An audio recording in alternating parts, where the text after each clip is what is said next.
everybody, it's Marcia from Wolves and Wellness with Marcia. And yesterday I talked to you about the courage to leave. Today I'm talking to you about the courage to stay from the book Ula, Finding Balance in an Unbalanced World. And the courage to stay was written by Dorean. This is my love story. As I sat across from my husband 14 years ago, fighting back the waves of nausea as he confused his infidelity to me, I became intensely aware that no matter what, from this moment on, my life would never be the same. I would never be the same. It was a single most shattering moment in my life.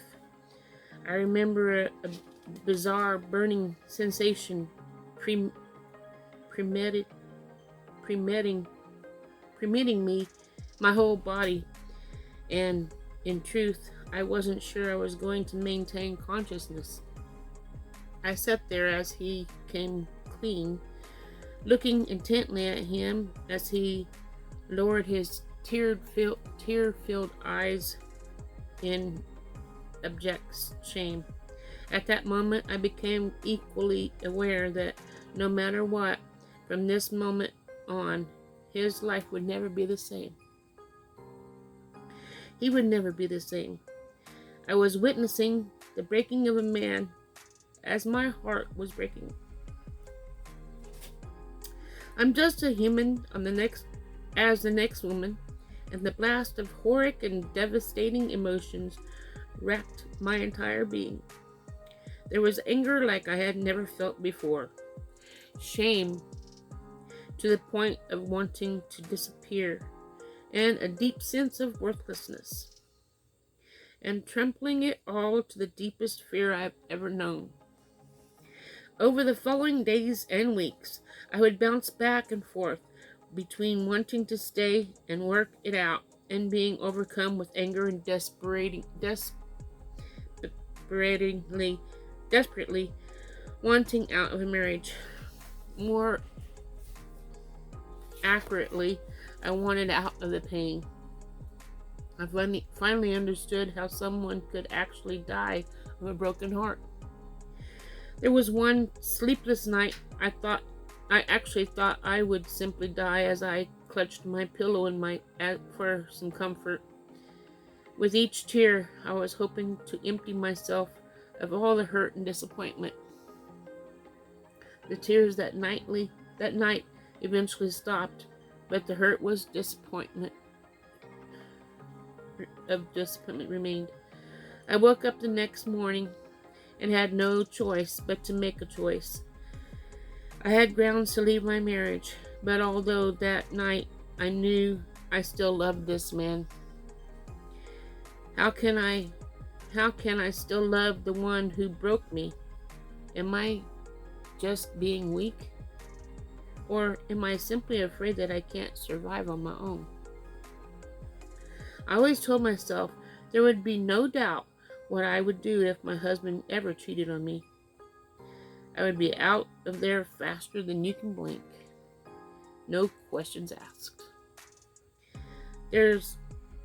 That's until it happened to me.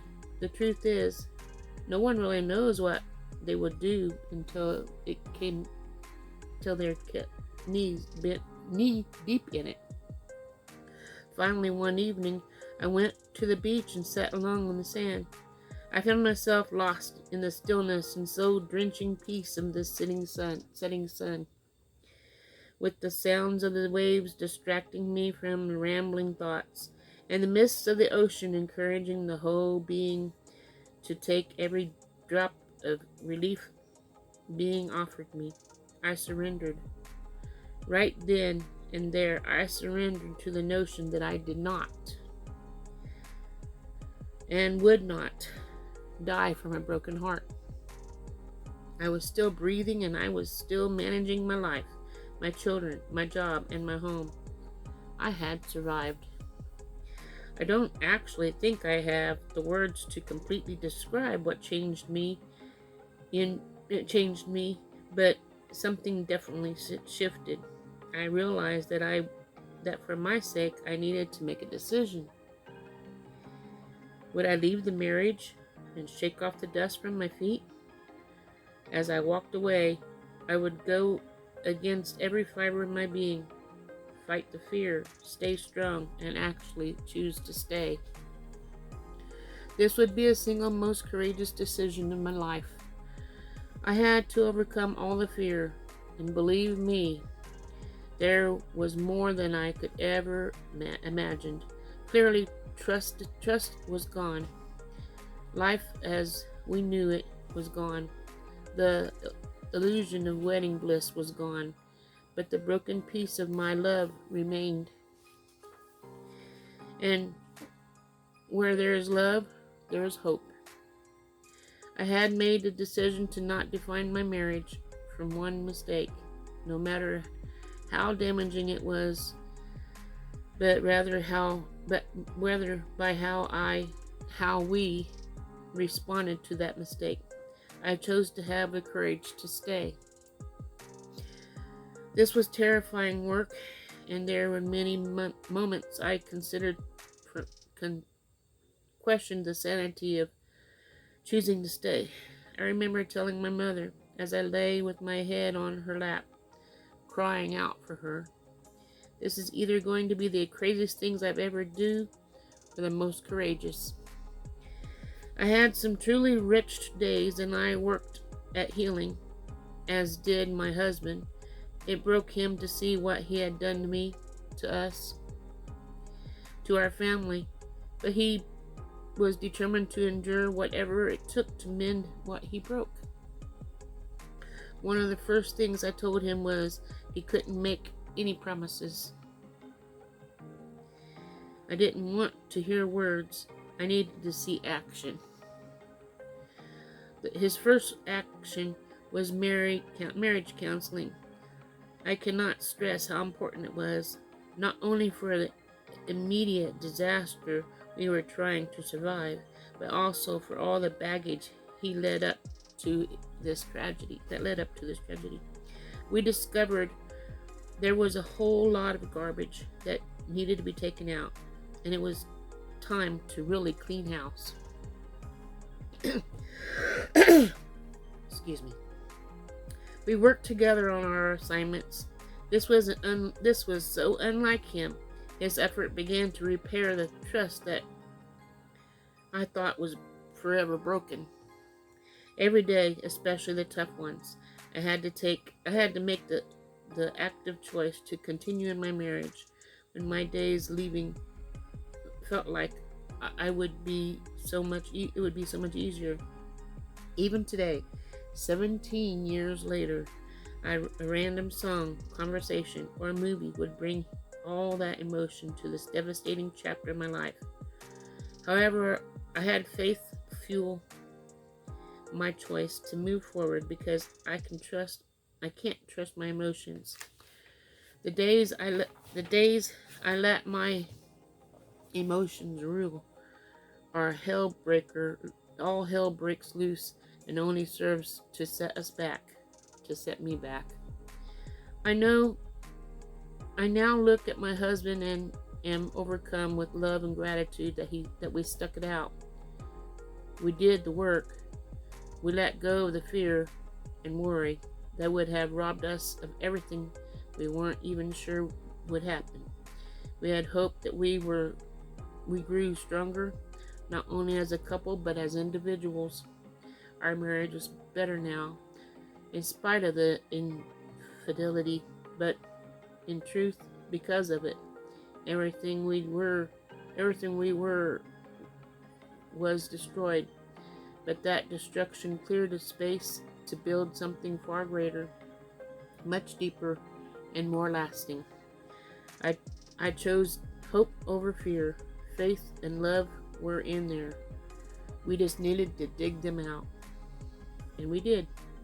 And because we did, we have a deep and meaningful marriage. We came out of what's so much more than what we went in with. 32 years and counting, and our love story continues.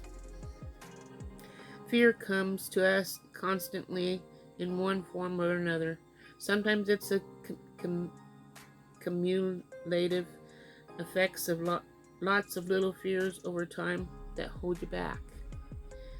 Other times you'd be facing with a huge life challenge or opportunity that would require you to conquer fear in order to move forward.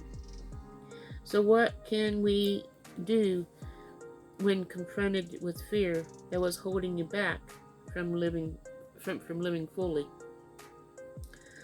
Identify where your fears exist and how they limit you. When you're feeling fearful, and how are these fears limiting your life?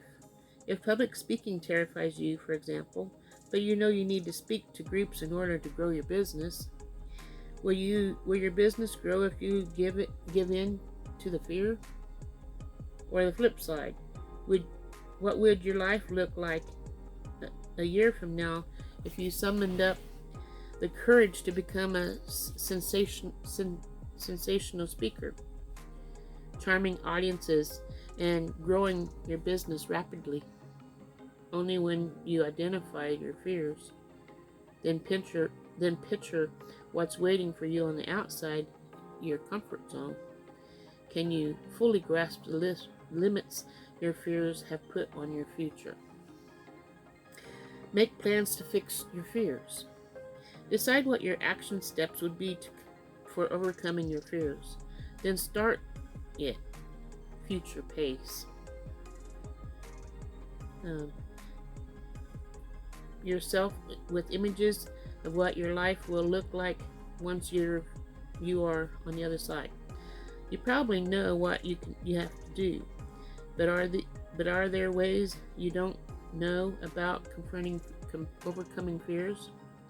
Could you interview people about what to expect? Is there information you don't have yet? Can you check others out online? Oftentimes, just informing yourself better will calm your fears. But usually there's no substance for making a decision, jumping in, and just getting real life experience. Take action and overcome your fears.